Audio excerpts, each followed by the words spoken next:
The range officer smirked as he looked at the old man in the worn red jacket standing at the firing line. $2,000 if anyone can ring the steel plate at 900 yards. The officer had made that bet 100 times and never paid out once. The old man stepped forward holding a borrowed rifle, and the officer actually laughed. "Sir, with all due respect, maybe you should try the 100-yard line first." The old man said nothing. He simply raised the rifle, chambered a round, and squeezed the trigger. The distant steel sang out across the valley. Dead center. The range went silent. If you believe in respecting those who've walked paths we cannot imagine, let that guide how you see the world. His name was Thomas, and he was 72 years old. The white beard and white hair made him look like someone's grandfather, not someone who once held the record for the longest confirmed shot in Marine Corps history. He wore the same red jacket over a faded t-shirt every day, the fabric worn thin at the elbows. His expression rarely changed from that sad, serious look that seemed carved into his features. He had come to the public range that Saturday morning just to watch, maybe remember better days. He had not held a rifle in almost 15 years. The range was hosting what they called an impossible shot challenge, 900 yards to a 12-inch steel plate, wind gusting up to 15 miles per hour, mirage dancing across the desert floor. The range officer, a man named Derek, who was maybe 35 and wore his authority like a badge, had been taking money all morning. $20 to try, $2,000 if you succeeded. He had a whole speech about how real shooting was not like the movies, how distance shooting required equipment and training that weekend warriors did not possess. He loved that speech. Thomas watched 3 men fail. They had expensive rifles with expensive scopes and expensive range finders. They had shooting jackets and custom ammunition and spotting scopes on tripods. Derek would let them take their time, let them calculate and adjust and fidget.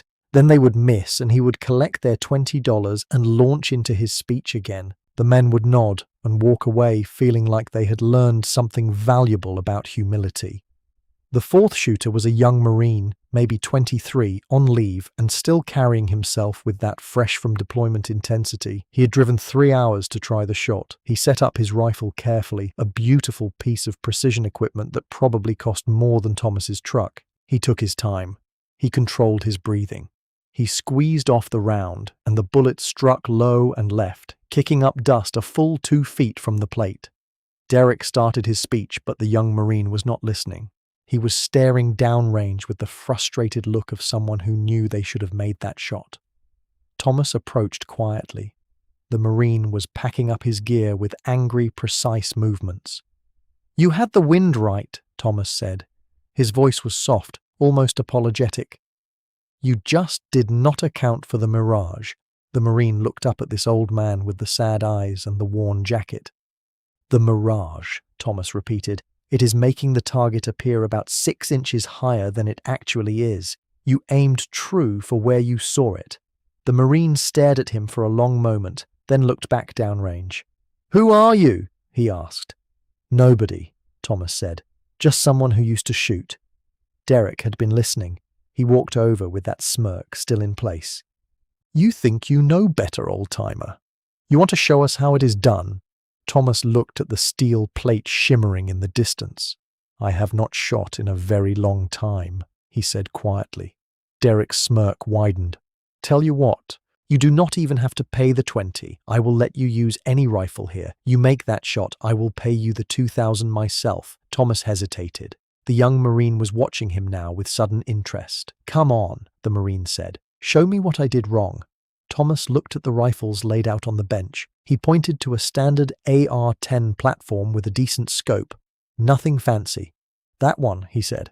Derek laughed. "That is a loner rifle. The scope is not even properly zeroed." "Perfect for you then," he said.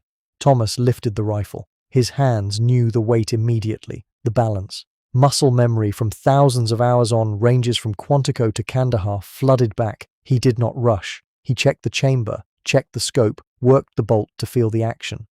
Derek was talking to the small crowd that had gathered. "Watch this, folks. This is what happens when ego meets reality." Thomas settled into position. He did not use a bench rest. He went prone on the mat, the rifle tucked into his shoulder like it had always been there. His breathing slowed.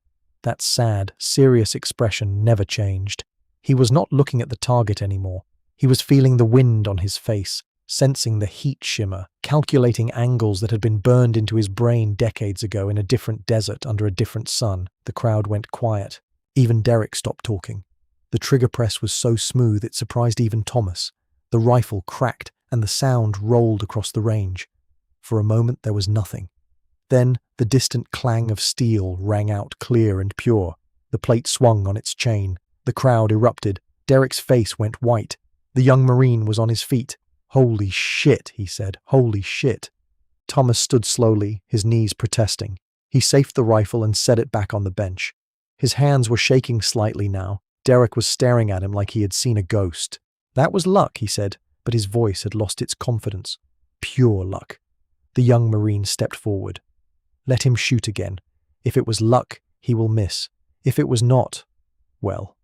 He looked at Thomas with something like reverence. Derek swallowed. The bet was one shot. Thomas shook his head. "I made the shot. You owe me nothing. I just wanted to help the young man understand about the mirage." But the Marine was not letting it go. "Who are you?" he asked again. "What is your name?" Thomas hesitated. The sad eyes looked even sadder. "Thomas Reeves," he said quietly. The Marine went very still. "Gunnery Sergeant Thomas Reeves." Thomas nodded slowly. The Marine snapped to attention so fast it was like someone had pulled a string. The crowd did not understand what was happening, but they felt the shift in the air. Derek looked confused. "You know him?" he asked the Marine. "Know him?" The Marine's voice cracked. This man held the record. 1,872 yards, confirmed kill. Helmand Province, 2007, saved an entire platoon. The story spilled out. The Marine had studied that shot in sniper school. Everyone had. It was legendary. Impossible wind conditions. Target barely visible. One shot. Thomas had been pinned down with a platoon of Marines by an enemy machine gun nest on a ridgeline. The nest was so far away that conventional wisdom said it could not be engaged with the weapons they had. Thomas had taken a rifle from a fallen Marine, made calculations in his head that would take most shooters an hour with computers, and sent one round across almost 2,000 yards of Afghan mountain air. The machine gun went silent. The platoon survived. Derek was backing away slowly. "I did not know," he stammered. Thomas waved a hand dismissively. "How could you? I am just an old man at a range." But the Marine was not done. He pulled out his phone, fingers flying. Within minutes, he had pulled up the citation: Silver Star, Purple Heart, Navy Cross. 3 tours. Thomas stood there in his worn red jacket looking like he wanted to disappear. "That was a long time ago," he said. "Different life." The range owner came running from the office. Someone had called him. He was a former army ranger and he knew the name Thomas Reeves. He pushed through the crowd and stopped in front of Thomas. "Gunny," he said. "It is an honor." Thomas shook his head. "I am not Gunny anymore. I am just Thomas." The owner would not hear it. He turned to Derek. "You pay this man his $2,000 right now, and then you apologize." Derek was fumbling for his wallet, his face red. "Sir, I am so sorry. I had no idea." Thomas took the money only because refusing would have caused more of a scene. "It is fine," he said. "You did not know." But it was not fine for the young Marine. He was looking at Thomas like he was seeing history standing in front of him. "They teach us about you," he said. "They tell us that shot was impossible, that no one could make it, but you did." Thomas met his eyes, and for the first time that sad expression softened just a little. "I made it because I had to. Because those Marines needed me to. That is the only reason any of us do impossible things. Not for records or money or pride. Because someone is counting on us." The owner insisted Thomas shoot again. The crowd wanted to see it. Thomas looked at the distant steel plate, and then at the young Marine. "You shoot," he said. "I will coach you." The Marine tried to protest, but Thomas was already positioning him at the line. They went prone together, Thomas beside him, speaking in that same soft voice. "Forget the scope for a moment. Feel the wind. Watch the mirage. See where the heat is bending the light. The target is not where it appears to be. Trust your training, but trust your instincts more." The Marine settled in.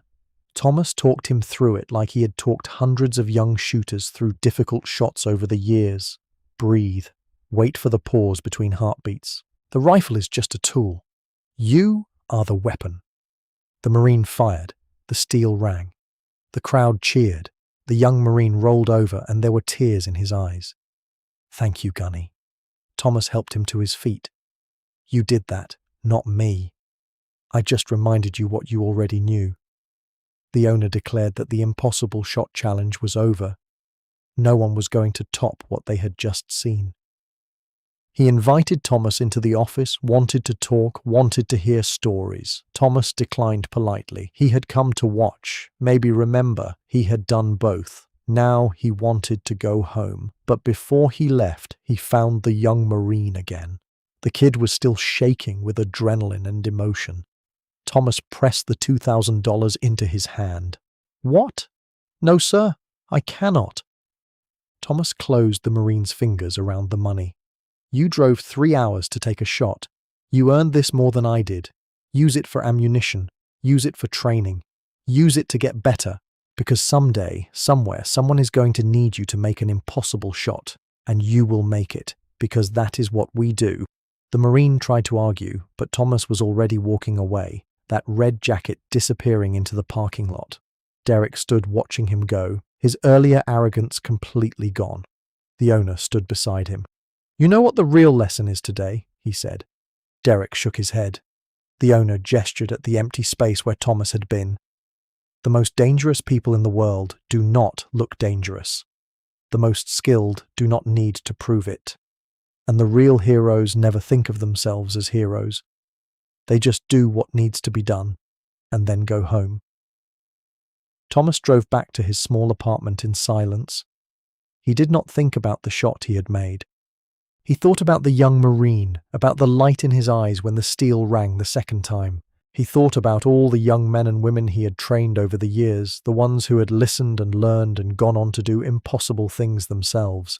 That was the real legacy, not the records or the medals gathering dust in a box somewhere.